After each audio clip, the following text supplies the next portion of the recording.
నమస్కారం. లైవ్ షోకి స్వాగతం. ముందుగా అతిథుల పరిచయం. శ్రీ కేబీజీ తిలక్ గారు, సీనియర్ పాత్రికేయులు, ప్రముఖ విశ్లేషకులు, స్వర్ణాంధ్ర పత్రిక సంపాదకులు. డాక్టర్ గోపిరెడ్డి శ్రీనివాసరెడ్డి గారు, వైఎస్ఆర్ కాంగ్రెస్ పార్టీ సీనియర్ నేత, శాసనసభ మాజీ సభ్యులు, నరసరావుపేట నియోజకవర్గం నుంచి 2 సార్లు ప్రాతినిధ్యం వహించారు. వార్తల్లోకి వెళ్దాం. ముందుగా తెలంగాణ వార్తలు చూస్తే, క్యూర్ చేస్తా, దేశానికి నమూనాగా హైదరాబాద్ నిలబెడతా, గ్రీన్ ఎనర్జీతో విప్లవాలు సృష్టించబోతున్నాం, ముంబై క్లైమేట్ సదస్సులో సీఎం రేవంత్ రెడ్డి, సాగర్ డ్యాంకు ముప్పు అంటూ ఒక కథనం వచ్చింది.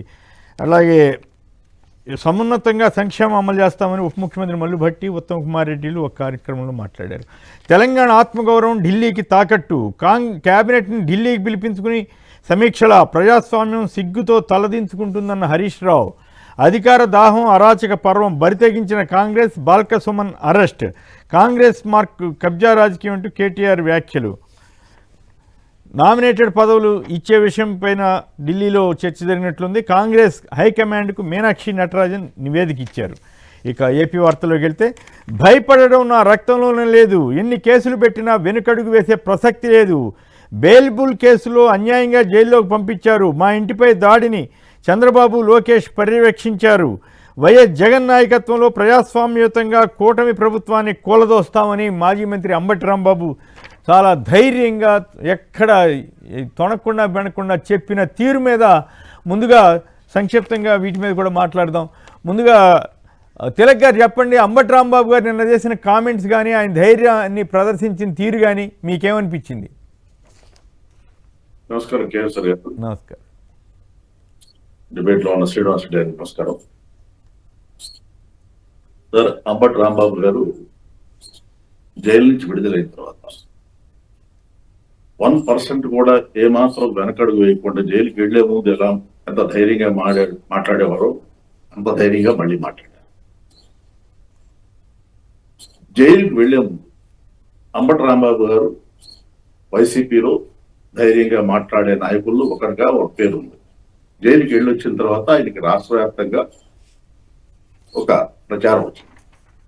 ఇది రాష్ట్ర స్థాయిలో జగన్మోహన్ రెడ్డి గారు అన్నట్టుగా కాపుల్లో అంబటి రాంబాబు ఒక టైగర్ అని జగన్మోహన్ రెడ్డి గారు అలా అరెస్ట్ జరిగిన తర్వాత ఆయన అన్నమాట కూడా రాష్ట్ర వ్యాప్తంగా ఆయన అంబటి రాంబాబు గారు కనుక పెడితే, కాపులను మొబలైజ్ చేస్తే పరిస్థితి ఎలా ఉంటుందనేది చూడాల్సి ఉంది. అందువల్ల ఆయన రాష్ట్ర స్థాయి నాయకుడిగా ఎదిగేట్టుగా చేసిన ఘనత మాత్రం తెలుగుదేశం పార్టీ వాళ్ళదని నేను అనుకుంటున్నాను. రైట్.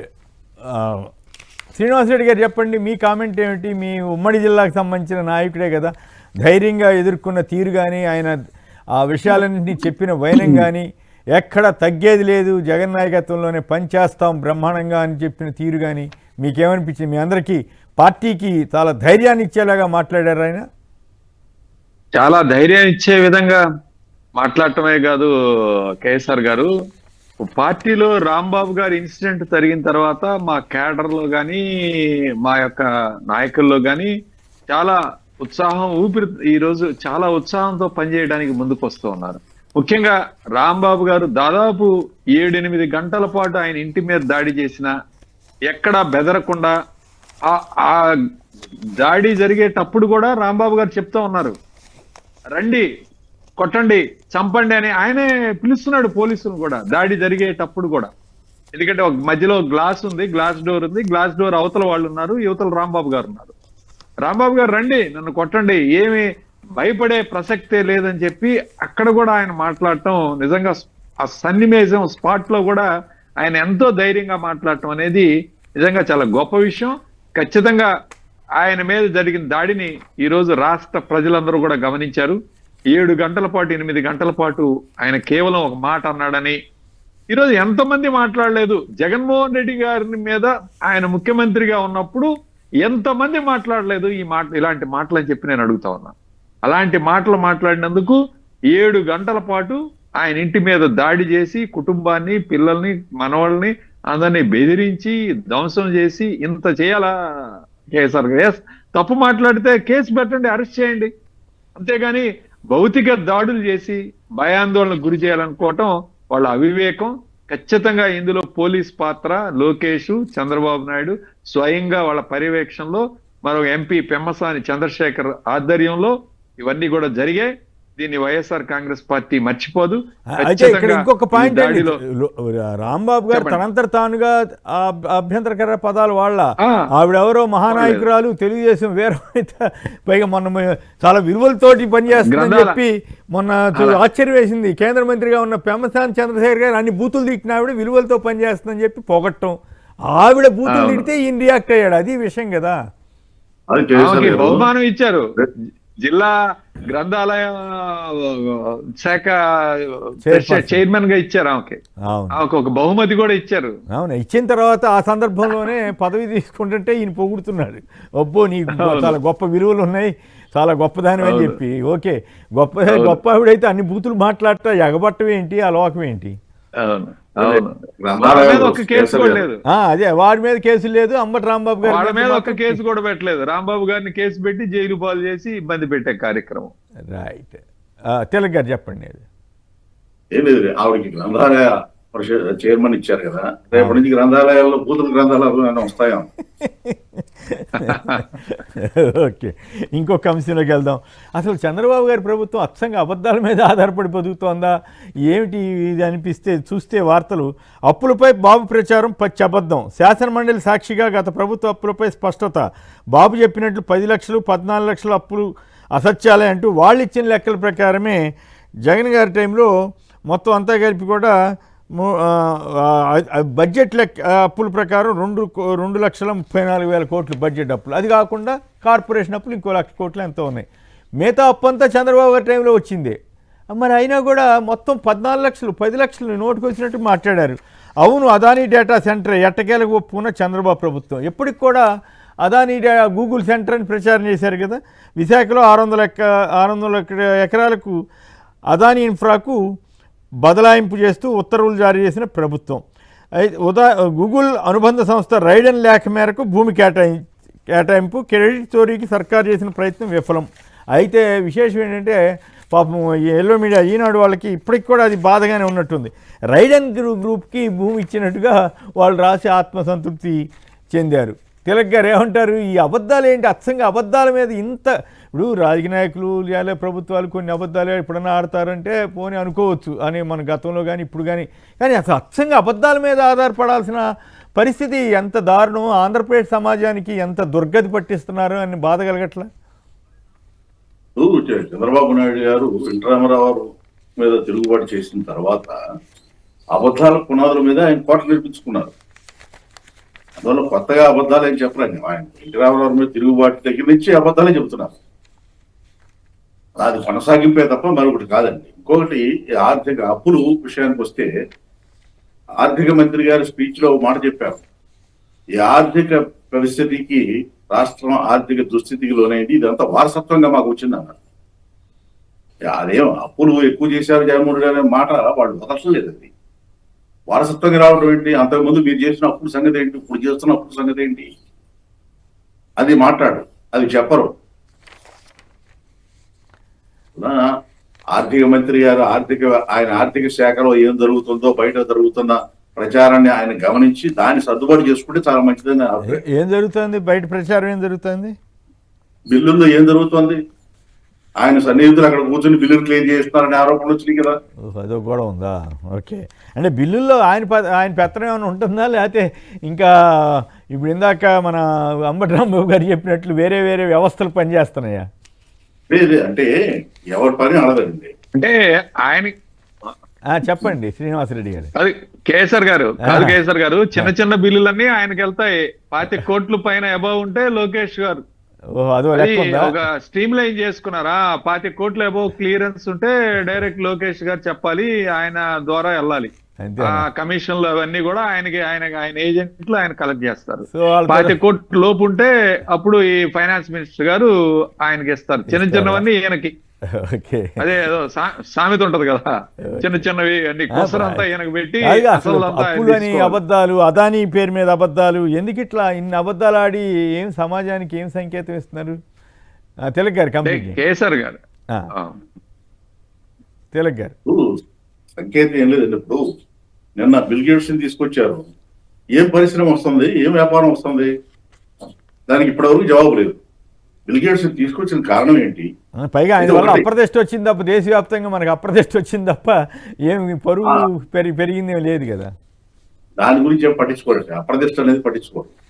ఇప్పుడు బిల్ గేట్స్ వలన సంజీవని ప్రోగ్రామ్ వాళ్ళకి అప్పచెబితే ఈ రాష్ట్రంలో ప్రజల డేటా మొత్తం కూడా ఆరోగ్యానికి సంబంధించిన డేటా మొత్తం కూడా ఆయనకి వెళ్తుందనే అనుమానాలు ఉన్నాయి కదా.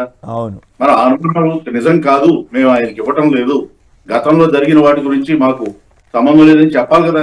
అవును, ఆ మాట చెప్పట్లేదు వాళ్ళు. చెప్పట్లేదు. అవును, చెప్పకపోతే చంద్రబాబు నాయుడు ఏమంటున్నారు, రాష్ట్రానికి 3 సార్లు బిల్ గేట్స్ తీసుకొచ్చిన ఘనత నాదే అంటున్నారు. తీసుకొస్తే సో రైట్. శ్రీనివాసరెడ్డి గారు, ఈ అబద్ధాలు ఏంటి? అదానీ గ్రూప్ కాదని చెప్పడం, గూగుల్ అని ప్రచారం చేయటం, ఇవాళ కూడా ఈనాడు వాళ్ళు పాపం వాళ్ళ తంటాలు వాళ్ళు పట్టడం, ఏమనిపిస్తూ ఉంది? ఇన్ని అబద్ధాలు ఆడాలి అప్పుల మీద కానీ ఇతరత్రా కానీ? అంటే రైడన్, దాని పేరు తెలుగుదేశం ఇదిగోండి, వాళ్ళు పెట్టారు రైడన్ డేటా సెంటర్ ఏర్పాటుకు అదనపు భూములంట. అంతే తప్ప ఇది అదానిదని రాయటానికి వాళ్ళకి ఇబ్బందిగా మారిందనమాట. అది సమస్య. అవును, అది కాదు సార్.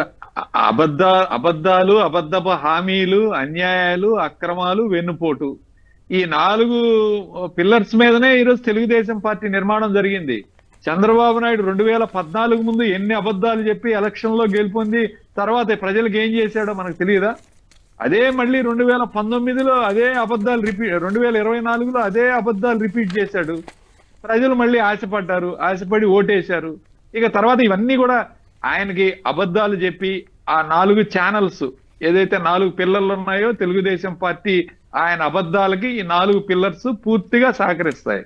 ఈనాడు, ఆంధ్రజ్యోతి, TV5, అలానే వాళ్ళ యొక్క మీడియా ఏది మహా న్యూస్, ఇలాంటి ఛానల్స్ అన్ని కూడా ఈ ఛానల్స్ మీదనే బతుకుతాడు చంద్రబాబు నాయుడు. పబ్లిసిటీ, అబద్ధాలు.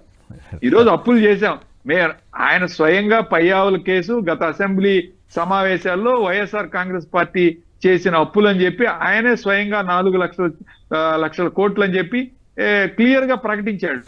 ఇప్పుడు మళ్ళీ దాన్ని 10 లక్షల కోట్లు చేశాడు ఈ అసెంబ్లీలో. అదే అబద్ధపు మాటలు. ఇక గూగుల్ సెంటర్ గురించి, డేటా సెంటర్ గురించి క్లియర్ గా అది ఆదాని గూగుల్ సంస్థ రెండు కలిపి పెడుతున్నారని ఈ రోజు ప్రజలందరికీ వైఎస్ఆర్ కాంగ్రెస్ పార్టీ సోషల్ మీడియాలో విస్తృతంగా చెప్పడం జరిగింది. దాన్ని కాదని చెప్పి ఈ రోజు రేడాన్. అది వీళ్ళకి ఏం లేదు, పేపర్లు, మీడియా, ఈ రోజు ఈనాడు, ఆంధ్రజ్యోతి, ఖచ్చితంగా ఈ మీడియా వీళ్ళ ప్రచారం అంతా కూడా తీసుకెళ్ళాలి. టీవీ ఛానల్స్, ఇంకా ఇవన్నీ వీటికి సంబంధించిన టీవీ ఛానల్స్, వీటి ద్వారా చంద్రబాబు నాయుడు బతికేదే వీటి మీద సార్. ఆయన ఇచ్చే హామీలే ఉండవు, చెప్పే మాటలు ఒక్కటి కూడా నిజం ఉండదు, ఒకటి కూడా వాస్తవం ఉండదు. వీళ్ళు ప్రచారం చేసినట్టు పేపర్లో వచ్చినవి కూడా అక్కడేం జరగవు. ఈరోజు పేపర్లో చూడండి, 29 లక్షల కోట్లు పెట్టుబడి, 29,000 మందికి, 29 లక్షల మందికి ఉద్యోగాలు ఇస్తామని చెప్పి చంద్రబాబు నాయుడు మొన్న దావూస్ లో చెప్పాడు. ఎంత ఘోరమైన మాట అండి. ప్రపంచ జనాభా ఎంత ఉంది, ఏం చెప్పిన ఉద్యోగాలే 23 లక్షల అన్ని మాయ మాటలు. ఈ విధంగా బతికేస్తాడు. 22 లక్షల కోట్ల ఉద్యోగాలు అని చెప్పాడు. 22 లక్షల కోట్లు అంటే అతను కూడా ఆ నేషనల్ న్యూస్ ఛానల్ వాళ్ళు ఆశ్చర్యపడిపోతా ఉన్నారు. ఈ విధంగా అబద్ధాల మీద బతికేయటం. ఈ రోజు లడ్డు విషయంలో కూడా అదే చేశాడు. ఈ రోజు పెద్ద అబద్ధం చెప్పాడు. లడ్డు ఇష్యూను, అట్లాగే ఈ అర్ధరాత్రి రిగ్గింగ్ వ్యవహారం మీద మళ్ళీ వెళదాం. అయితే ఈనాడు వాళ్ళు ఒక నిజం రాశారు, ఎమ్మెల్యేలు కూడా ఒక నిజం రాశారని చెప్పుకోవాలి. ఇది బాహుబలి బడ్జెట్ అని బడ్జెట్ ప్రసంగంలో ఎమ్మెల్యేలు మాట్లాడారంట. త్రిమూర్తులు రాష్ట్రాన్ని నడిపిస్తున్నారని ఎమ్మెల్యే బండారు సత్యానందరావు ఇంకా మిగతా వాళ్ళందరూ మాట్లాడారంట. ఇది బాహుబలి బడ్జెట్ అంటే, బాహుబలి అంటే గ్రాఫిక్స్, ఆ గ్రాఫిక్స్ ప్రకారమే ఆంధ్రప్రదేశ్ బడ్జెట్ ఉందనే సంగతి ఎమ్మెల్యేలు చెప్పారని అనుకోవాలా. మరోవైపు సబ్ ప్లాన్లకు చిల్లు, కోతల ప్లాన్లు, బీసీ, ఎస్సీ, ఎస్టీ, మైనార్టీలకు బాబు సర్కార్ దాకా 27,000 కోట్ల మేర కోత పెట్టారట. సో ఈ పరిస్థితి కనపడుతోంది. అట్లాగే జల్ జీవన్ మిషన్ అప్పుడు జగన్ గారి టైంలో 3.9 లక్షలు, అట్లాగే 11.9 లక్షల మందికి అట్లా వాటర్ సప్లై చేస్తే ఇంకేముంది నేను అది ఎదరగొడుతున్నానని చెప్పి పవన్ కళ్యాణ్ గారి టైంలో కేవలం 24-25లో 40,000, 25-26లో 1.1 లక్షల మంది మాత్రమే ఇచ్చారట. సో ఈ రకంగా ఈ బాహుబలి బడ్జెట్ అని నిజం చెప్పినట్టే అనుకోవాలా, ఏది కల్పిత బడ్జెట్, గ్రాఫిక్స్ బడ్జెట్గా. మరోవైపు ఎస్సీ, ఎస్టీ, బీసీ, మైనారిటీలకు 27,000 కోట్ల రూపాయల మేర కోత పెట్టడాన్ని ఎట్లా చూడాలి తిలక్ గారు? ఇప్పుడు బడ్జెట్ అనేది ఇదివరకు బడ్జెట్ వస్తుందంటే ఏం కేటాయింపులు ఉంటాయని ఎదురు చూసేవాడు. పనులు ఉంటాయా, లేదా మినహాయింపులు ఉంటాయా, రాయితీలు ఉంటాయా అని. ఇప్పుడు బడ్జెట్ అంటే అన్ని భోగ సంఖ్యలే. ఏంది దాంట్లో ఇచ్చే వాటికి జరిగే వాటికి కొలత ఉండదు. అందుకని బహుశా బడ్జెట్ లో కూడా చివరిలో ఉండే 2 చాప్టర్లు తీశారు. గతంలో జరిగిన ఖర్చు ఎంత, వచ్చిన ఆదాయం ఎంత, ఈ వివరాలు లేకుండా ఇచ్చారు. అట్లాగే ఇప్పుడు బడ్జెట్ లో ఎంత కేటాయింపులు చేసినప్పటికి కూడా ఖర్చు ఎంత చేస్తారనేది ఎవరికి అర్థం కాని విషయం. ఒకటే లోటు ఎంత ఉందని చూస్తే ఆర్థిక లోటు, కరెన్సీ లోటు ఎంత ఉందనేది చూస్తే దాన్ని బట్టి ఎంత భారం పడుతుంది ప్రజల మీద అనేది అర్థమవుతుంది. తర్వాత రాష్ట్రంలో ప్రజలు ఎదుర్కొన్న సమస్యలకి బడ్జెట్ లో ఒక సమాధానం చెప్పాలి. అంటే అవన్నీ జనరల్ ఇష్యూస్. ఇక్కడ పాయింట్ ఏంటంటే ఎస్సీ ఎస్టీ బీసీ మైనార్టీలకు సంబంధించి 1000 కోట్లకు పెడతామని చెప్పి చివరికి 27,000 కోట్లు బడ్జెట్లో కోత పెట్టి ఇంక వీళ్ళేమి పేదలకి, దళితులకి, బలహీన వర్గాలకి ఏం ఉద్ధరించినట్లు అనేది ప్రశ్న తిలక్ గారు. అక్కడ దళితులే కాదండి, దళితులైనా మైనారిటీలైనా లేకపోతే ఓసీలైనా ఎవరికి బడ్జెట్ లో అసలు కేటాయింపుల ప్రకారం అసలు జరగదండి. అవును, చంద్రబాబు చేసే మ్యాజిక్ అది. బడ్జెట్ లో అంకెలు చాలా భారీగా ఉంటాయి, ఖర్చు మాత్రం చాలా డిఫరెంట్ గా ఉంటది. అందులో బడ్జెట్ నమ్మి ఎవరైనా ఈ రాష్ట్రంలో కేటాయింపులు ఎక్కువనే ఆనందపడితే అది వాళ్ళ భ్రమ తప్ప మరొకటి కాదండి. రైట్. శ్రీనివాసరెడ్డి గారు మీరేమంటారు? ఈ బలహీన వర్గాలకి సప్లాన్లు సప్లాన్ అన్నదే ప్రత్యేకించి ఆ వర్గాలకి కేటాయించిన సొమ్ము, దాన్ని ఇంకా ఎవరు టచ్ చేయకూడదు అన్నది రూలు. సరే, అన్ని ప్రభుత్వాల్లోనూ కొంత జరుగుతుంది, కానీ ఇప్పుడు ఈ లేఖగా 27,000 కోట్లు కోత పెట్టారట. అంకెల గారెడు సార్, బడ్జెట్ ఏమీ లేదు సార్, అంకెల గారెడు. అంటే వాళ్ళే చెబుతున్నారుగా బాహుబలి బడ్జెట్ అని చెప్పారుగా, అంటే గ్రాఫిక్స్ తో ఉంటుందని చెప్పడమే కదా.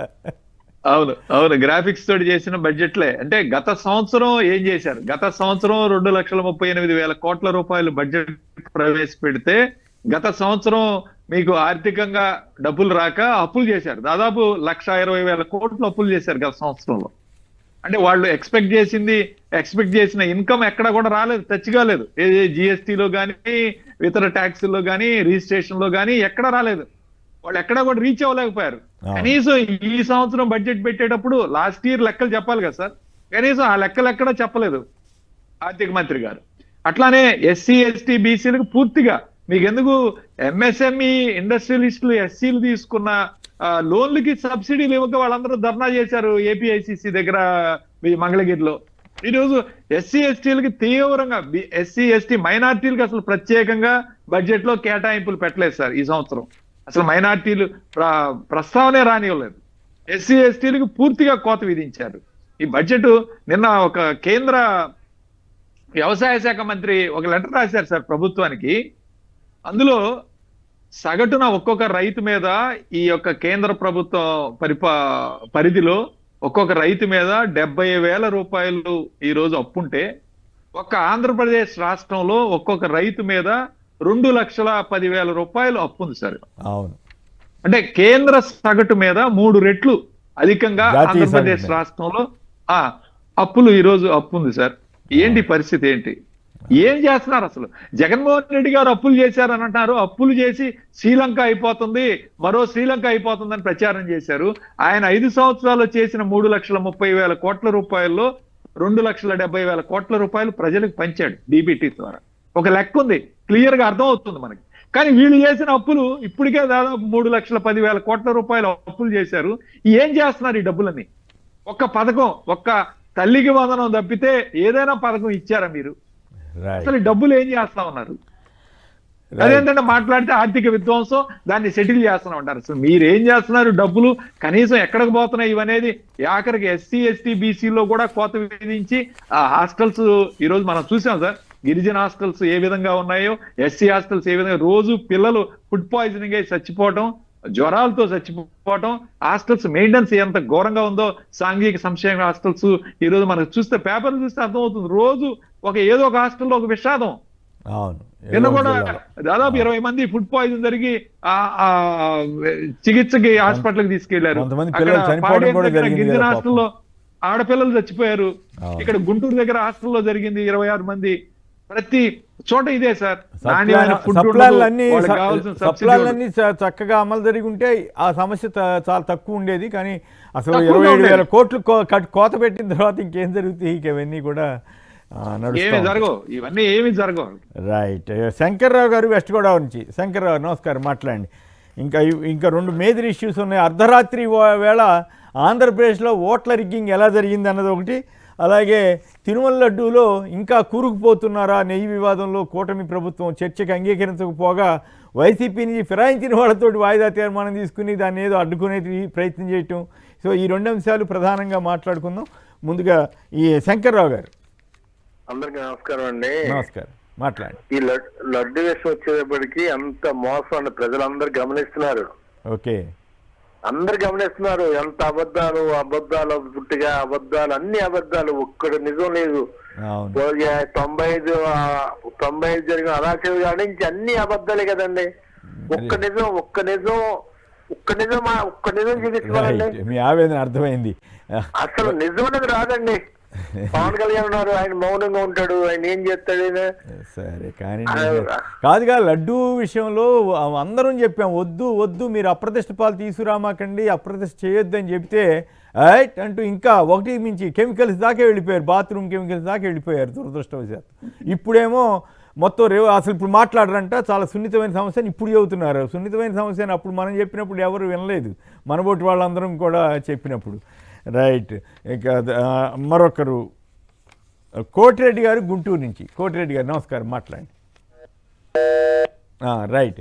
ఏపీలో అర్ధరాత్రి ఓట్ల మిస్టరీ, ఆంధ్రప్రదేశ్లో ప్రజల తీర్పుకు తూట్లు, ఎన్నికల సంఘం అధికారిక గణాంకాల్లోనే దొరికిపోయిన కల్తీ కూటమి అంటూ సాక్షి వాళ్ళ ప్రధాన కథనంగా ఇచ్చింది. నిన్న మొన్న కూడా మనం కూడా డిబేట్లో నడపడం జరిగింది. మొత్తం అవన్నీ అసలు రిగ్గింగ్ ఎలక్షన్ కమిషన్ ఆధ్వర్యంలోనే ఈ రకంగా జరిగిందా అన్న అనుమానం వచ్చేలాగా, ఆ విమర్శలకు ఆస్కారం ఇచ్చేలాగా పరిస్థితి కనపడతా ఉంది. దీని మీద సమాధానం చెప్పాలని ప్రొఫెసర్ నాగేశ్వర గారు ఆయన మళ్ళీసారి డిమాండ్ చేశారు. ఇలా అనేక మంది వీటన్నిటి మీద మాట్లాడుతున్నారు. అయినప్పుడు కూడా ఎన్నికల కమిషన్ ఎందుకు మౌనంగా ఉంటుంది? ఆ మౌనం మరిన్ని అనుమానాలకి దారితీస్తోందా లేదా? అలాగే హెరిటేజ్ ఇందాపూర్ సంబంధించిన లింక్ మీద బొత్స సత్యనారాయణ గారు వీళ్ళంతా మాట్లాడింది. భూమన గారు వెల్లడించిన మరిన్ని విశేషాలు, టీటీడీ చైర్మన్ ఆయన బిఆర్ నాయుడు గారు స్వయంగా ఇచ్చినటువంటి ప్రకటనలతోటి మరింత టీడీపీ మునిగే పరిస్థితి వచ్చిందా, అంటే అబద్ధాలన్నీ మరిన్నిగా బయటపడుతున్నాయా భూమన గారు వెల్లడించిన సత్యాలతోటి? వీటన్నిటి మీద చర్చలోకి వెళదాం. మరి కొన్ని వార్తలు, ఇంట్రెస్టింగ్ వార్తలు ఉన్నాయి, ఆ తర్వాత చర్చలోకి వెళదాం. అనంతపురం జిల్లా వైఎస్ఆర్ కాంగ్రెస్ పార్టీ కార్యాలయం ధ్వంసం, 30 లక్షల వరకు ఆస్తి నష్టం జరిగిందట. ఈ మధ్య ఈ దాడులు ఏంటో అర్థం కాకుండా ఉంది. పార్టీ ఆఫీస్ మీద ఎవరు దాడి చేశారో దొండగులు, గుర్తు తెలియని దొండగులు అని చెప్పారట. పోలీసు వారు మాత్రం వీటన్నిటిని మరి ఆపలేకపోతున్నారు. శాంతి భద్రతలు బ్రహ్మాండంగా ఉన్నాయనేమో ప్రచారం చేసుకుంటారు, కానీ జరుగుతున్న ఘోరాలు ఇవన్నీ చూస్తే బాధ కలుగుతుంది. ఏయూలో ఆర్ఎస్ఎస్ అరాచకాల నుంచి విద్యార్థులకు రక్షణ కల్పించండి, రాష్ట్ర ప్రభుత్వానికి వామపక్ష పార్టీల విజ్ఞప్తి. ఏయూలో అనుకోకుండా మరి ఆర్ఎస్ఎస్ నిజంగా వచ్చిందా, లేక ఏబీపీ వర్సెస్ వామపక్ష విద్యార్థి సంఘాల గొడవ కానీ మొత్తం మీద అది అటువంటి వాటిని వెంటనే కంట్రోల్ చేయకపోతే అది కొత్త టర్న్ తీసుకుని ఈ మత తగాయిదాలుగా మారకుండా జాగ్రత్తలు తీసుకోవాలని మనం ప్రభుత్వానికి సూచించాలి. ఉగాదికి మరో డిఎస్సి వేస్తారని చెప్పి వీళ్ళు రాశారు. నిజంగా వేస్తే మంచిదే. దళిత యువకుడు సుబ్రహ్మణ్యం హత్యలో వైకాపా ఎమ్మెల్సీ అనంతబాబు భారీ పాత్ర. నిన్న ఒక్కరోజే ఒక 4, 5 అరడదిన వరకు రకరకాల అత్యాచారాలు, అరాచకాలు జరిగితే ఆ వార్తలకే ప్రాధాన్యం ఇవ్వని ఈనాడు దినపత్రిక ఇవాళ ఎప్పుడో 3 ఏళ్ల క్రితం జరిగిన ఇన్సిడెంట్ని తీసుకొచ్చి ఫస్ట్ పేజ్లో పరిచిందంటేనే వీళ్ళ దురుద్దేశం, వాళ్ళ దౌర్భాగ్యపు ఆలోచనలు అర్థమవుతుంది. వార్త ఇవ్వద్దని ఎవరు చెప్పట్లా, కానీ ఇప్పుడు జరుగుతున్న అరాచకాలని వాటన్నింటినీ పక్కన పారేసి ఈ వార్తను ఫస్ట్ పేజ్లో పెట్టారంటే వాళ్ళ దౌర్భాగ్యమైనటువంటి పరిస్థితి అర్థం చేసుకోవాలి. అంతే తప్పితే మనం మాట్లాడకూడదు. దురదృష్టం, అంత పెద్ద పత్రికగా చెప్పుకునే వాళ్ళు ఈ స్థాయికి దిగజారిపోయారు. పోలవరం నిధుల చెల్లింపు విధానంలో మార్పులు చేసుకొస్తారంటూ ఒక వార్త రాశారు. ఇందాక శ్రీనివాసరెడ్డి గారు చెప్పారు కదా, 29,000 కోట్లతోటి కొత్త పెట్టుబడులు అన్నారు. లక్షల పెట్టుబడులు అని ప్రచారం చేస్తున్నారు. మరి ఎక్కడ కనపడుతున్నాయో లేదు తెలియదు. ఇక ఏపీలో ఎన్నికల మిస్టరీపై ఈసీ సమాధానం చెప్పాలి. ప్రొఫెసర్ నాగేశ్వర్. ఏపీలో అర్ధరాత్రి ఓట్ల మిస్టరీ. ఆశ్చర్యం కలిగించే విషయం ఏంటంటే ఆంధ్రప్రదేశ్ ప్రజలు అర్ధరాత్రి వేళ వేగంగా ఓట్లు వేశారట, పగలు మాత్రం అసలు వేయలేకపోయారట.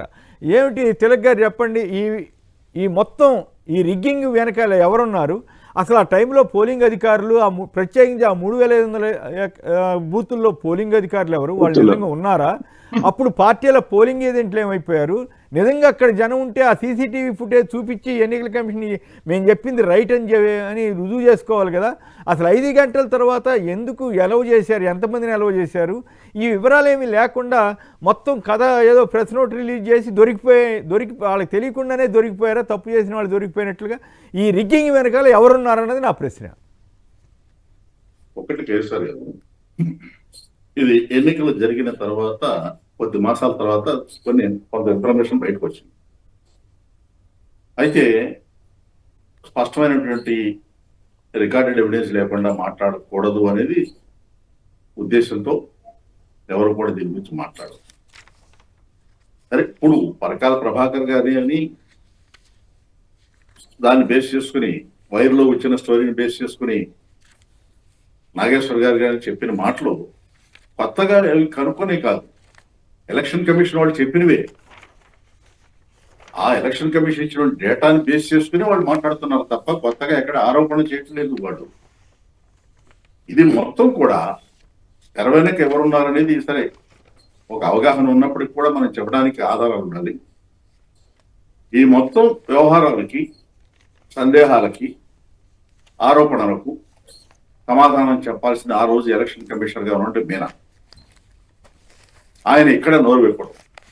ఎన్నికలు అయిపోగానే ఆయనకి రాష్ట్ర ప్రభుత్వంలో కీలకమైన శాఖలకు సంబంధించిన పోస్టింగ్ వచ్చింది. ఈ రోజున వచ్చిన ప్రతి అంశానికి, సందేహానికి, వైర్లో వచ్చిన స్టోరీకి జవాబు చెప్పాల్సింది మీనా గారు. IAS officer, senior IAS officer గా ఉండి ఇన్ని రకాల వైలేషన్స్, ఇన్ని రకాల అనుమానాలకు తావిచ్చే విధంగా ఆయన ఎలక్షన్ కమిషనర్ గా వ్యవహరించిన తీరు చాలా స్పష్టంగా ఎంక్వైరీ చేయాల్సిన ఎన్నికల ముఖ్యాధికారి అనాలి. ఎన్నికల ముఖ్యాధికారి అయినా ఆ పైన ఎన్నికల సంఘం, అసలు ఎన్నికల సంఘమే ఉంది కదా, అంత పెద్ద వ్యవస్థ ఉంది కదా.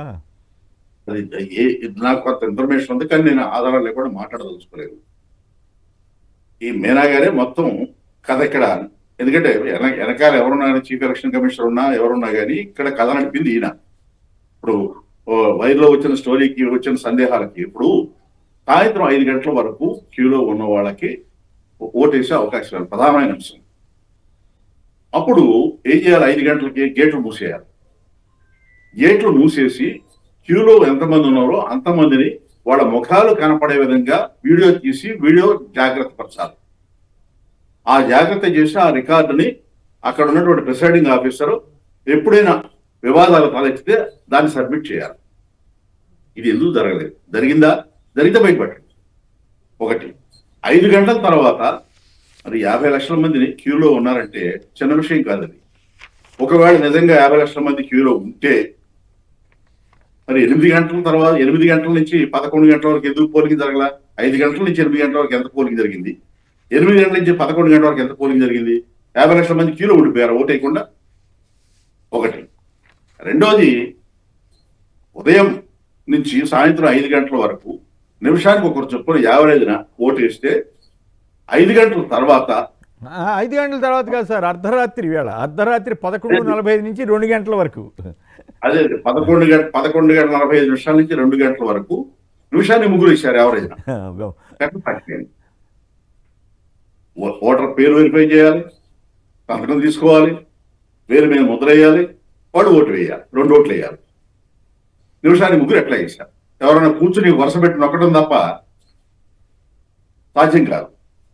అందువల్ల ఈ రాత్రి 5 గంటల నుంచి 11 గంటల వరకు ఈ 51 లక్షల మంది ఎందుకు ఓటేయాల? 11 గంటల నుంచి 2 గంటల వరకు 50 లక్షల మంది ఎందుకు ఓటేశారు? మీరు పొరపాటు పడుతున్నారు. 5 గంటల నుంచి కాదు, 5 గంటల నుంచి 2 గంటల వరకు లెక్కేస్తే 51 లక్ష. ఎస్పెషల్లీ రాత్రి 11:45 నుంచి 2 గంటల వరకు 17 లక్షలు 3,500 బూతుల్లో వేశారు. అది అట్లా అనుకున్నా కానీ ఇప్పుడు ఒకటండి, ఎక్స్ట్రా వచ్చిన ఓట్లు ఎన్ని? 51 లక్ష. అంతమంది ఉంటారా? ఓవరాల్ 51 లక్ష. రూల్స్ ప్రకారం ముఖం కనపడేట్టుగా వీడియో తీశారా? అవును. అప్పుడు ఏజెంట్లు ఎవరున్నారు? ఎన్ని పార్టీలు? మళ్ళీ మీకు గుర్తుండే ఉంటుంది, మధ్యలో 5 గంటల నుంచి 8 గంటల వరకు కేవలం 0.08% ఓట్లు మాత్రమే పడ్డాయి. అంటే నిజంగా వెయిటింగ్లో ఉంటుంటే మరి అన్ని లక్షల మంది అప్పుడే కనపడాలి కదా, ఓటు వేయాలి కదా. అందువలన వీటన్నిటికీ ఆ తర్వాత ఆ స్లిప్పులు ఇవ్వమని చెప్పి ఎలక్షన్ అయిన తర్వాత అడిగితే మీనా గారు ఇవ్వనని చెప్పారు. వీవీప్యాట్ స్లిప్పులు తగలబెట్టి ఇచ్చేశారు కదా. ఇవ్వనని చెప్పారు. పోనీ సీసీటీవీ ఫుటేజ్ ఇవ్వమంటే అది ఇవ్వనన్నారు. ఎందుకు ఇవ్వనన్నారు? అందులో మొత్తం ఈ అవకతవకలన్నిటికి కూడా, సందేహాలన్నిటికి కూడా మీనా గారి బాధ్యుడు. అందువల్ల ఏదైనా ఎంక్వైరీ జరిగితే మీనా గారి మీద జరగాలి. ఓకే, ఆయనకి కీలకమైన పోస్టులు ఎట్లా వచ్చినాయి ఇవన్నీ కూడా ఎంక్వైరీ చేయాల్సిందే. రెండోది, సరే ఎంక్వైరీ చేస్తారా లేదా అంటే అందరూ కుమ్మక్కైతే ఎవరు చేయలేడు. కానీ ప్రజల దృష్టికి మాత్రం తీసుకెళ్లాలి. ఇది మేధావులు మౌనంగా ఉండకూడదు. ఇప్పటికైనా మేధావులు కదిలారు. ఈ మొత్తం వ్యవహారాలని, వాస్తవాలని ప్రజల ముందు తీసుకెళ్లి ప్రజల దృష్టిలో పెడితే ఈ అరాచకమైన ప్రభుత్వం ఎట్లా అధికారంలోకి వచ్చింది, ఎలా మోసం చేసి ప్రజలు ఓట్లేలా అనేది చాలా స్పష్టంగా అర్థమవుతుంది. అందువలన ప్రజలు ఓట్లు వేయకుండా అధికారంలోకి వచ్చి ప్రజలు ఏమనుకుంటే మాకేంటి, మా ఇష్టం వచ్చినట్టు చేసుకుంటా పోతున్నారు. పోలీసులను ఉపయోగించి అణచివేతకు గురి చేస్తున్నారు. ఇష్టం వచ్చినట్టు కేసులు పెడుతున్నారు. నేరాలు చేసిన వాళ్ళు మేము కేసులు పెట్టట్లేదు. ఇవన్నీ కూడా ఏంటంటే ప్రజలంటే మాకు లెక్కలేదు, రేపు కూడా ఇట్లాగే చేసుకుంటాం మేము అనే ధోరణి కనిపిస్తోంది. ఇది ప్రజాస్వామ్యబద్ధంగా, రాజ్యాంగబద్ధంగా ఎన్నికైన ప్రభుత్వం కాదు అనేది ఈ సందేహాలతో చాలా స్పష్టంగా రుజువుతుంది. రైట్. శ్రీనివాసరెడ్డి గారు ఏమంటారు చెప్పండి. మీరు కూడా వీటికి సంబంధించిన విక్టిమ్ అవుతారో లేదో తెలియదు కానీ, బట్ ఓవరాల్గా చూసినప్పుడు ఈ రిగ్గింగ్ వెనకాల ఎవరున్నారు? వైరులో మామూలుగా జరిగింది అని అనుకుంటామే కానీ, పరకాల ప్రభాకర్ గారు ఎట్లయితే గంటల వారీగా విశ్లేషణ చేసి ఎట్లయితే ఎలక్షన్ కమిషన్ డేటా ప్రెస్ నోట్ల ఆధారంగానే చేసి దీంట్లో ఉన్న వాస్తవాన్ని మనం చూడాలి. ఒక్క నిమిషం. హలో, కోటిరెడ్డి గారు గుంటూరు నుంచి. ఒక్క నిమిషం శ్రీనివాసరెడ్డి గారు. కోటిరెడ్డి గారు నమస్కారం, మాట్లాడండి. హలో, మాట్లాడండి. రైట్, శ్రీనివాసరెడ్డి గారు చెప్పండి. ఇక సార్, అసలు అర్ధరాత్రి 11 గంటల తర్వాత 2 గంటల దాకా పోలింగ్ జరగటం ఏంది? 17 లక్షల ఓట్లు పోల్ అవటం ఏంది సార్? ఇది అసలు ఏ రాష్ట్ర చరిత్రలో ఎన్నికల్లో ఎప్పుడైనా జరిగిందా? కాదు, మీరు స్వయంగా అభ్యర్థి కదా, మీ దృష్టికి వచ్చిందా పోలింగ్ జరుగుతున్నట్టు ఎక్కడన్నా కానీ? లేదు సార్, మా కాన్స్టిట్యున్సీలో 238 బూతులు ఉన్నాయి సార్. ఒక్క బూత్ లోనే 12 గంటల దాకా జరిగింది సార్. ఒక్క బూత్ లోనే నాకు తెలిసి. ఓకే, అక్కడ ఎంతమంది ఉన్నారు? అప్పుడు ఎంతమంది ఉన్నారు అక్కడ? అప్పుడు దాదాపు అక్కడ 12 గంటల దాకా సార్ ఒక 100 నుంచి 200 మంది ఉన్నారు సార్ అక్కడ పోలింగ్. కానీ వేల సంఖ్యలో అయితే అన్ని చోట్ల వేల సంఖ్యలో. ఇది కేవలం ఎలక్ట్రానిక్ మిషన్లు నొక్కటమే సార్. కంటిన్యూస్ గా నొక్కినందువల్లనే వచ్చినాయి సార్ ఇవి. అంటే ఎవరు నొక్కి ఉండాలి అక్కడ? కాదుగా, ప్రతి పోలింగ్ బూత్ లోనూ ఒక ఆఫీసర్, ఒక 2-3 ఆఫీసర్ ఉంటారు, వాళ్ళకి అసిస్టెంట్లు ఉంటారు, పోలింగ్ ఏజెంట్లు ఉంటారు. వాళ్ళందరూ ఉన్నంగా జరిగి ఉంటుందా, లేక వాళ్ళందరినీ పంపించేసి ఏదన్నా అది మ్యానిపులేషన్ ఏదో అంటారు కదా చంద్రబాబు గారి గతంలో 2009? లేదు సార్, ఇవన్నీ నేను అనుకోవటం పోలింగ్ బూతుల్లో జరిగినవి కాదని మేము భావిస్తున్నాం సార్. ఎందుకంటే 3500 బూతుల్లో ఈ విధంగా రాష్ట్ర వ్యాప్తంగా జరిగిందని చెప్తా ఉన్నారు. పోలింగ్ బూతుల్లో కాకుండా యాక్చువల్ గా సార్ కేసీఆర్ గారు మాకున్న డౌట్లు మీనా గారు అన్నారు కానీ సెంట్రల్ ఎలక్షన్ కమిషన్ దీనికి సమాధానం చెప్పాలి సార్. ఫస్ట్ పాయింట్ ఒకటి. రెండోది, అసలు మేము అనుకోవటం ఏంటంటే ఇవన్నీ కూడా బ్యాటరీలన్నీ కూడా ఛార్జింగ్ 99% వచ్చింది కౌంటింగ్ హాల్లోకి వెళ్ళేపాటికే. ఇది ఒక పెద్ద అనుమానం. ఎందుకంటే ఛార్జింగ్ ఇన్ని రోజులు మనం నిల్వ ఉంచినప్పుడు ఛార్జింగ్ తగ్గిపోవాలి, పోలింగ్ యొక్క ఎలక్ట్రానిక్ పోలింగ్ మిషన్స్ యొక్క ఛార్జింగ్. కానీ ఇది 99% మెయింటైన్ చేస్తా ఉన్నాయి. ఇది ఒక అనుమానానికి మాకు అందరికి కూడా అనుమానం వస్తా ఉంది. అట్లానే ప్రతి నియోజకవర్గాన్ని టార్గెట్ చేశారని చెప్తున్నారు. మాకు తెలుసు, అంటే మాకున్న సమాచారం ప్రకారం ఈ ప్రతి స్టేట్ లో ఎలక్షన్ కమిషన్ ఈ యొక్క మిషన్ల యొక్క సెట్టింగ్ కానీ మిషన్ల యొక్క ఆపరేషన్ కానీ ఒక ప్రైవేట్ ఏజెన్సీకి కాంట్రాక్ట్ ఇస్తారని చెప్పి మనకు తెలిసిన విషయం సార్. ఈ ప్రైవేట్ ఏజెన్సీ ద్వారా హ్యాకింగ్ చేయడానికి అవకాశం ఉండొచ్చేమని మాకున్న అనుమానాలు సార్. దీన్ని ఒక ఎన్ఆర్ఐ ద్వారా చేశారు తెలుగుదేశం పార్టీ వాళ్ళని చెప్పి విస్తృతంగా ఈ రాష్ట్రంలో ప్రచారం జరుగుతూ ఉంది. ఆయన కూడా కంటెస్ట్ చేశాడు, గెలిచాడు ఎంపీ. సో ఆయన ద్వారా ఈ రాష్ట్ర వ్యాప్తంగా కూడా ఈ యొక్క ఇది జరిగింది, ఇది బయట నుంచి ఎక్కడి నుంచో టెక్నాలజీ ఉపయోగించి యాక్ట్ చేశారని చెప్పి ఈ రోజు మనకున్న అనుమానాలు. ఒకవేళ అదే అనుమానాలు. నిజమైతే అప్పుడు సీఈఓగా ఉన్న మీనా గారికి ఆపాదించలేం కదా, ఒకవేళ డైరెక్ట్ గా హ్యాక్ అది మనం చెప్పలేము సార్. అంటే మనం ఏ ఆధారాలు లేకుండా మనం మాట్లాడుతున్నాం. నేను అనేది మీనా గారితో పాటు సెంట్రల్ ఎలక్షన్ కమిషన్ దీన్ని ఇప్పుడు ప్రభాకర్ గారు మాట్లాడుతున్నారు, పరకాల ప్రభాకర్ గారు మాట్లాడుతూ ఉన్నారు. ఒక సుమోటోగా తీసుకొని ఇంతవరకు సెంట్రల్ ఎలక్షన్ కమిషన్ ఎందుకు ఈ యొక్క అనుమానాలన్నీ నివృత్తి చేయలేకపోతున్నాయి, ఎందుకు అది మాట్లాడలేకపోతుంది సెంట్రల్ ఎలక్షన్ కమిషను? అది మాకున్న తీవ్రమైన అభ్యంతరం సార్. ఎందుకంటే ఇన్ని అనుమానాలు ఉన్నప్పుడు వాళ్ళు ముందుకు వచ్చి ఇది కరెక్ట్ కాదు, మిషన్లు కరెక్ట్ గా జరుగుతూ ఉన్నాయి అని చెప్పి వాళ్ళందరూ కూడా దేశవ్యాప్తంగా ప్రజలకున్న అనుమానాలు నివృత్తి చేయాలి. ఒక ఆంధ్రప్రదేశ్ రాష్ట్రంలోనే కాదు, తర్వాత జరిగిన ఎన్నికల్లో చాలా రాష్ట్రాల్లో కూడా ఇలాంటి అనుమానాలు ఉన్నాయి సార్. ఈయన మహారాష్ట్ర కానీ, హర్యానా కానీ, మొన్న జరిగిన బీహార్ కానీ, ఇవన్నీ రాష్ట్రాల్లో కూడా కొంత అనుమానాలు ఉన్నాయి. ఖచ్చితంగా వీటిని నివృత్తి చేయాల్సిన బాధ్యత ఎలక్షన్ కమిషన్ కు చాలా మందికి.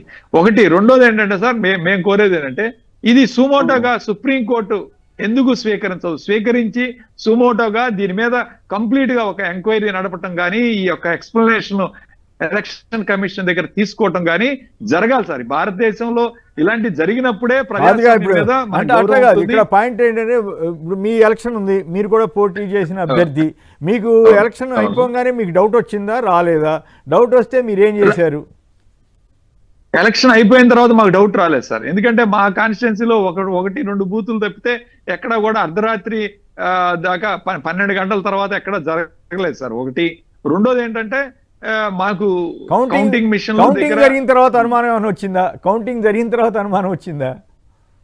కౌంటింగ్ జరిగిన తర్వాత అనుమానాలు ఉన్నాయి సార్. ఖచ్చితంగా బ్యాటరీ రీఛార్జింగ్ 99% అన్న చోట మాకు అనుమానాలు ఉన్నాయి. మా తోటి ఎవరైతే కౌంటింగ్ ఏజెంట్లు కూర్చున్నారో వాళ్ళు కూడా చెప్పారు, బ్యాటరీలు 99% ఛార్జింగ్ అయినాయి, ఇది తీవ్రంగా అభ్యంతరం, ఇది కరెక్ట్ కాదు అని చెప్పి మా వాళ్ళందరూ కౌంటింగ్ అయిపోయిన తర్వాత చెప్పడం జరిగింది సార్.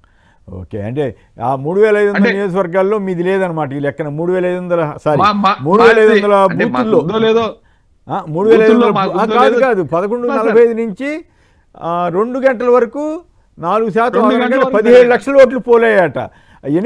రాత్రి 8 నుంచి 11:45 వరకు దాదాపు మిగతా అన్ని లక్షలు మొత్తం 17 లక్షలు పోను, మిగతా 33 లక్షలు లెక్క. ఇది ఎట్లా సాధ్యం అవుతుంది? 5 to 8 ఎందుకు పోలు కాలేదు అనేది ఒక ప్రశ్న.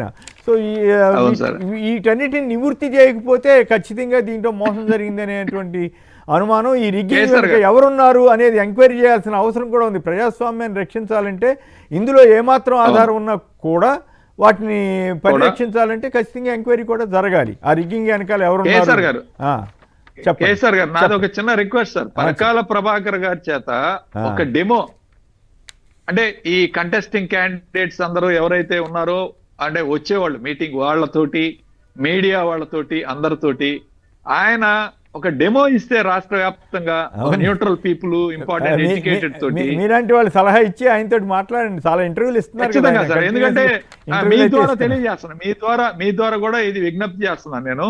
అంటే అందరికి కలిపి ఒక డెమో ఇస్తే సార్ దీన్ని ఇంకా ఎట్లా జరిగింది ఏంటనేది ఇంకా ఎంక్వైరీ చేసుకొని మనం ముందుకు వెళ్లే కార్యక్రమం చేయొచ్చు. లేదా పర్సనల్ గా ఎవరైనా కోర్టుల్లో ఫైల్ చేసుకొని సుప్రీంకోర్టు, హైకోర్టులో గానీ సుప్రీంకోర్టులో గానీ, హైకోర్టులో ఫైల్ చేస్తే కూడా అవ్వలేదు కదా, హైకోర్టులో ఫైల్ చేస్తే కూడా అవ్వలేదు. సో దీన్ని సుప్రీంకోర్టు కన్నా వెళ్ళి దీన్ని నివృత్తి చేయాల్సిన అవసరం ఎంతైనా ఉంది సార్. అలాంటిది లేనప్పుడు ఎలక్షన్ కమిషన్ బ్యాలెట్ పేపర్ తీసుకొని రమ్మని చెప్పండి. ఇన్ని అనుమానాలు, ఇన్ని సందేహాలు ఉన్నప్పుడు నిజంగా బ్యాలెట్ పేపర్ తీసుకొస్తే తప్పేంటి?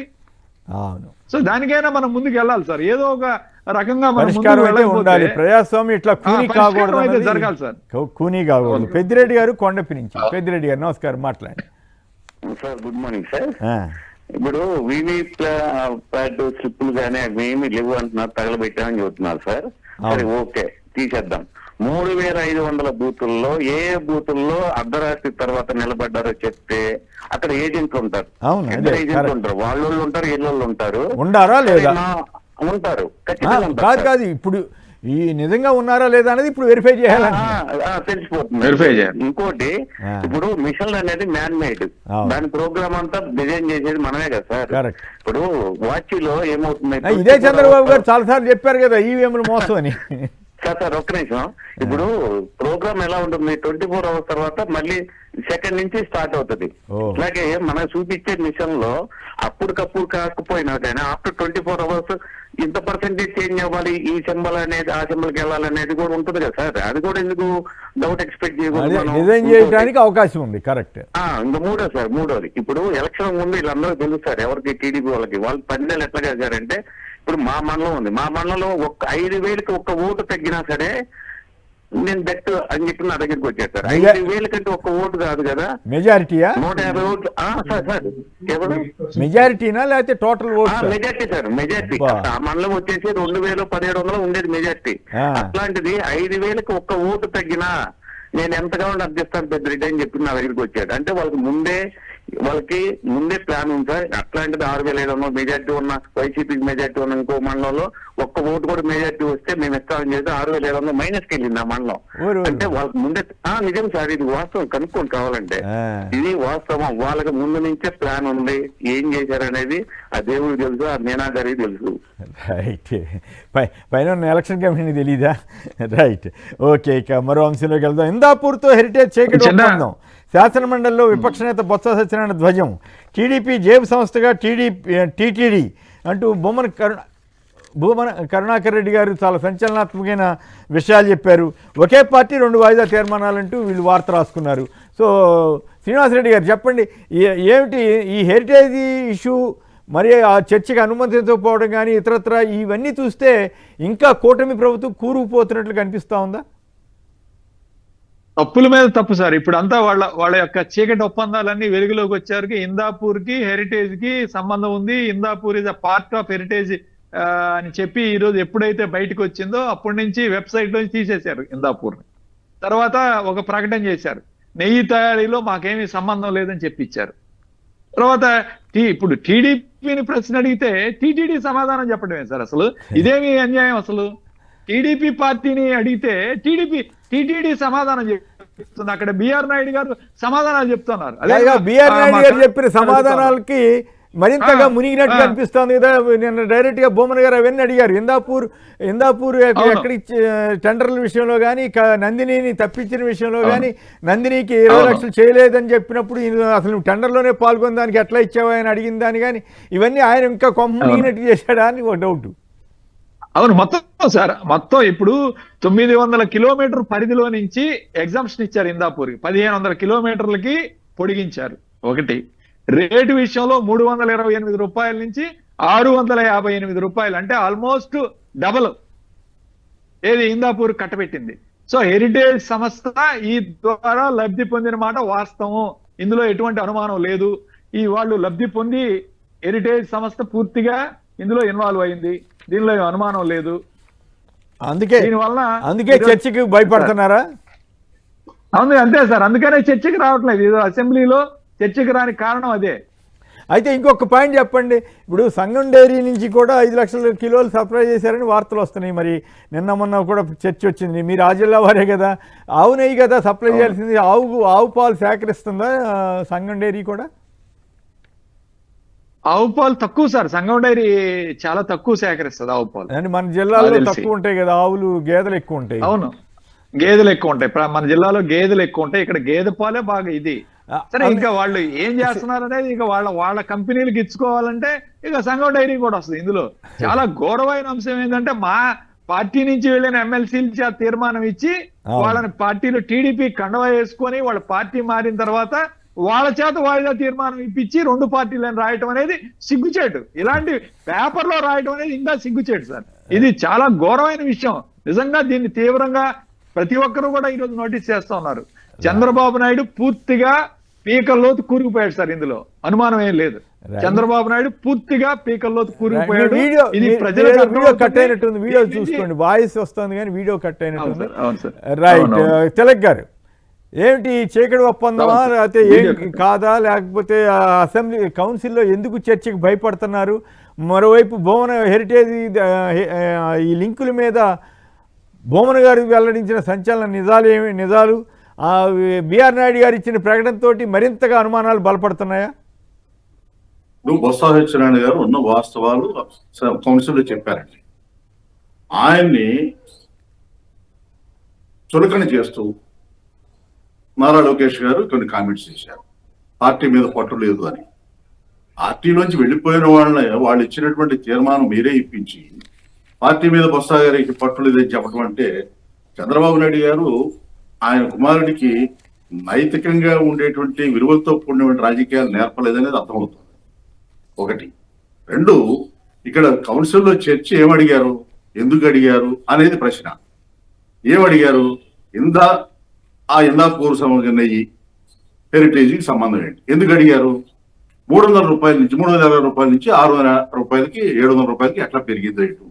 ఇది టీటీడీకి నష్టం చేసేది, దోపిడీకి సంబంధించిన అంశం. టీటీడీ సొమ్ముని దోచుకున్నారు, అది ఎవరికి వెళ్ళింది, ఇది తేలాల్సిన అంశం. కల్తీ నెయ్యి అనే విషయం ఆల్రెడీ సిబిఐ ఎంక్వైరీ చేసింది, సిట్ రిపోర్ట్ ఇచ్చింది. ఇంకా దాని గురించి చర్చ ఏంటి అక్కడ? అందువల్ల ఇక్కడ చర్చ జరగాల్సింది ఏమిటి? టీటీడీ సొమ్ము ఎవరు దోచుకున్నారు, ఇందాపూర్ వాళ్ళ ద్వారా ఎవరు దోచుకున్నారు, ఆ రేట్లు ఎవరు పెంచారు, దానికి బాధ్యులు ఎవరు, దానికి సంబంధించిన ఫైల్ నోట్స్ ఏమైనా ఉన్నాయా? ఇది చర్చ జరగాల్సింది. దాన్ని పక్కదారి పట్టించి హెరిటేజ్కి ఏం సంబంధం, ఇందాపూర్కి ఏం సంబంధం, మేము కల్తీ నెయ్యి గురించి చర్చిస్తాం. అసలు ఇంకో మాట అడుగుతాను నేను. ఇందాపూర్ హెరిటేజ్ గురించి మాట్లాడుతుంటే ఆ కౌన్సిల్ మెంబర్ అయినటువంటి హెరిటేజ్ ఆపరేటర్ డైరెక్టర్లో ఒకడైనటువంటి లోకేష్ గారు మాట్లాడు, హోమ్ మినిస్టర్ గారు మాట్లాడతారు, అచ్చెన్నాయుడు గారు మాట్లాడతారు. ఏంటి తమాషా? అచ్చెన్నాయుడు మాట్లాడు. అందువల్ల ఇది ఎప్పుడు యూటర్న్ తీసుకున్నారు వాళ్ళు. సరే బయట నిజాలు ఏమిటో మనకు తెలియదు కానీ ప్రచారం ఏంటి? ఢిల్లీ వెళ్ళారు చంద్రబాబు నాయుడు గారు, మీరు సపోర్ట్ చేస్తే ఈ కల్తీ ఈ విషయంలో జగన్ గారిని అరెస్ట్ చేస్తాం అని అమిత్ షా గారి దగ్గర ప్రపోజల్ పెట్టారని, ఆయనేమో హెరిటేజ్ ఫైల్ తీసుకొచ్చి ముందు పెట్టి దీని గురించి మాట్లాడాలని, దాంతో ఆయన యూటర్న్ తీసుకున్నారనేది ప్రచారం జరుగుతోంది. మరి కొత్త విషయం కారణాలు ఏమైనప్పటికీ కూడా వాళ్ళు యూటర్న్ తీసుకున్నారనేది ఫ్యాక్ట్. మొత్తానికి ఢిల్లీ పోయి వచ్చిన తర్వాత ఈ వాయిస్ పూర్తిగా తగ్గించారు సార్, ఇది బాగా తగ్గించారు ఢిల్లీ పోయి వచ్చిన తర్వాత. అవును, చంద్రబాబు నాయుడు గారు హౌస్ లో అన్నారు ఇది సున్నితమైన అంశం, దీని గురించి ఎక్కువ మాట్లాడమని నేను బాగా ఆలోచించానని చెప్పేసి. ఇందాపూర్ రేట్ ఎలా పెరిగింది, అది ఎవరు దోచుకున్నారు, టీటీడీ సొమ్ము దుర్వినియోగం లేదా, ఇది చర్చ జరగాల్సింది. రైట్. కుట్రపూర్తిగా ధర తక్కువ ఉంది కాబట్టి ఇది అని చెప్పి మరి వాళ్లే టైంలోనే ధర ఎందుకు తక్కువ ఇచ్చారంటే దానికి ధర పెంచుకోవటం, దానికి ఎగ్జామ్షన్ ఇవ్వటం ఇందాపూర్కి. అవును, అన్ని రకరకాల సందేహాలు. ఇప్పటికైనా సరే చంద్రబాబు గారు అసెంబ్లీలోనూ అసెంబ్లీలో ఎటోగో వైసీపీ వాళ్ళు ఉండట్లేదు కాబట్టి ఆయన ఇష్టం వచ్చిన ఏది మాట్లాడుకున్నా పర్వాలేదు, కనీసం అక్కడన్నా సరైన వివరణ ఇచ్చినా లేదు. ధైర్యం ఉంటే ఆయన కౌన్సిల్కి వచ్చి మీకే డౌట్స్ ఉంటే ఆ డౌట్స్ హెరిటేజ్ కంపెనీకి సంబంధించి ఎంక్వైరీ చేసుకోండి, నేను సిద్ధం అని చెప్పుకుంటే శభాష్ అని మెచ్చుకోవచ్చు. అబ్బా ఆయన కొంత కంపెనీ అయినా కూడా నిలబడ్డాడు రా అని. అరే ఆయనే భయపడిపోతున్నారు అనేటువంటి పరిస్థితి వచ్చిందంటే జనరల్ గా అందరికి అనుమానాలు వస్తాయి. కేసీఆర్ గారు తప్పు చేయకపోతే కౌన్సిల్ లో ఎప్పుడైతే వాయిదా తీర్మానం ఇస్తామో మేము చర్చించడానికి రెడీగా ఉన్నామని వీళ్ళు చెప్పాలి. ఇంకో ఫార్ములా రండి, ఇంకో వాయిదా తీర్మానం కానీ ఇంకో ఫార్ములా రండి అంటే నేను అనేక అసెంబ్లీ సమావేశాల్లో చూశాను. శ్రీనివాసరెడ్డి గారు ఒక జర్నలిస్ట్ గా ఈ వాయిదా తీర్మానాలు ఇచ్చినప్పుడు ఎక్కువ సార్లు తోసిపిస్తారు. అయితే వాటిని మాట్లాడుకోండి, వాటితోటి ఆ సంబంధిత సభ్యులతో మాట్లాడిస్తారు ఆ అంశం మీద, మీరు వేరే రండి. ఒకవేళ చర్చ పెట్టదలిస్తే వేరే ఫామ్ అప్పట్లో 304 ఇమీడియట్ గా మార్చేసిన సందర్భాలు నాకు చాలా తెలుసు. రాజశేఖర రెడ్డి గారు కొన్ని మేజర్ ఇష్యూస్ కూడా అట్లా టేకప్ చేసిన సందర్భాలు ఉన్నాయి. అలాగే చంద్రబాబు గారు ఉండొచ్చు. మాట్లాడి చర్చకి రావాలంటే ప్రభుత్వం దమ్ము ధైర్యం ఉండాలి కదా సార్. అక్కడ లేకనే వీళ్ళు వాయిదా తీర్మానం చేస్తాం. టైం అయిపోయింది, చెప్పండి ఏదో చెప్పదలిసినట్టు. ఒక మాట మాట్లాడింది సార్ కేసీఆర్ గారు, ఒక మాట మాట్లాడింది. ఏమన్నది, చర్చించాలంటే అసెంబ్లీకి రండి, అసెంబ్లీలో చర్చిద్దాం అన్నది. కౌన్సిల్లో వైసీపీ వాళ్ళు అసెంబ్లీకి రారు కాబట్టి కౌన్సిల్లో చర్చించడానికి వీళ్ళకి దమ్ము లేక అసెంబ్లీకి రమ్మని చెప్పింది. ఓకే, తిలక్ గారు. వైఎస్ఆర్ పార్టీ వాళ్ళని అసెంబ్లీకి రావాలి, ఎందుకు రావట్లేదు అంటున్నారు. మీరు వచ్చిన కౌన్సిల్లో వచ్చిన వాళ్ళతో చర్చించుకోండి. మీరు ఇలా అడ్డగోలుగా మాట్లాడుతూ ఇంకా వాళ్ళు వచ్చింది ఏంటి? సరే, ఇంకోటి కేసు అక్కడే అన్నారు. డిఫెన్స్ లో పడిపోయి దెబ్బతింటున్నారు. ఇంకా రోజు రోజుకి కూరుకుపోతున్నట్లుగా అనిపిస్తుంది. అదే వార్తలు వస్తున్నాయి కదా, హెరిటేజ్ షేర్ ఇంతగా పడిపోయింది, అంతగా పడిపోయింది. ఆ అవకాశం ఎందుకు ఇస్తున్నారు మరి? అవును. తప్పు జరగకపోతే పాయింట్ మంచిగా కేసు జరిగితే మళ్ళీ పెరుగుతుంది కదా. Right. శ్రీనివాస్ రెడ్డి గారు సజెస్ట్ చేసినట్టుగా దాని మీద ఎలక్షన్ కమిషన్ వ్యవహారాల మీద నాకు ఒక ఆలోచన ఉంది. పరకాల ప్రభాకర్ గారితో, ఉండవల్లి అరుణ్ కుమార్ గారితో, ప్రొఫెసర్ నాగేశ్వర గారితో మాట్లాడి వాళ్ళ అభిప్రాయం తీసుకున్న తర్వాత ఒక మీటింగ్ కండక్ట్ చేయాలన్న ఆలోచన అయితే నాకు ఉంది. వాళ్ళ రెస్పాన్స్ ఎలా ఉంటుందో తప్పకుండా సార్. రైట్, ప్రయత్నం చేయండి. తిలక్ Right. గారు, డాక్టర్ గోపిరెడ్డి శ్రీనివాస్ రెడ్డి గారు పలువురు మాట్లాడారు. అందరికి కూడా ధన్యవాదాలు. ఇది నేటి చర్చా కార్యక్రమం. నమస్కారం.